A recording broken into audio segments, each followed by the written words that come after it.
And the king brown has also evolved a special immunity to most snake venom.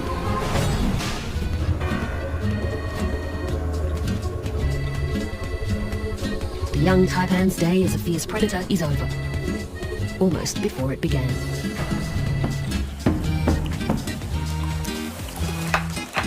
It roams its neighborhood, sniffing the air until a trace of some rodent piques its interest.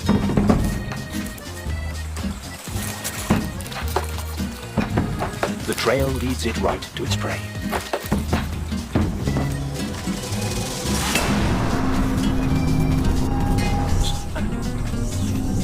So while these snakes are not venomous, they're no less dangerous to their targets.